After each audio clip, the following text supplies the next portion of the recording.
আমরা যারা তথাকথিত মধ্যবিত্ত ফ্যামিলির 90s কিড, তাদের ছোটবেলায় গ্রীষ্মের ছুটির সময় যে ট্রিপটা হতো সেটা হতো হয় পুরী, নয় দীঘা, নয় দার্জিলিং। আমাদের বাঙালির সব থেকে প্রিয় দীপুদা।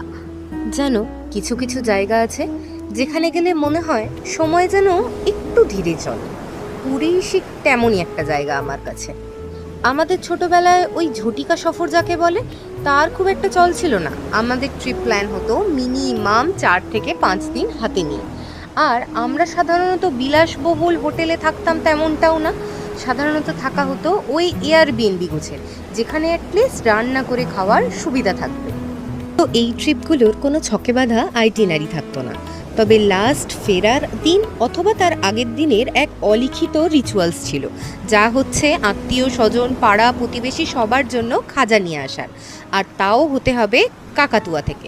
তখনও আমার জানা নেই কোনো নামি দামি বিখ্যাত মিষ্টান্ন ভাণ্ডারগুলো খাজা বিক্রি পুরীতে করতো কিনা। আমাদের ছোটবেলায় খাজা মানেই ছিল সেটা হতে হবে কাকাতুয়ার। স্বর্গদ্বারের পাশ দিয়ে যে রাস্তাটা সোজা ঢুকে যাচ্ছে, আর খাঁচায় একটা সাদা কাকাতুয়া তোমার অপেক্ষায়।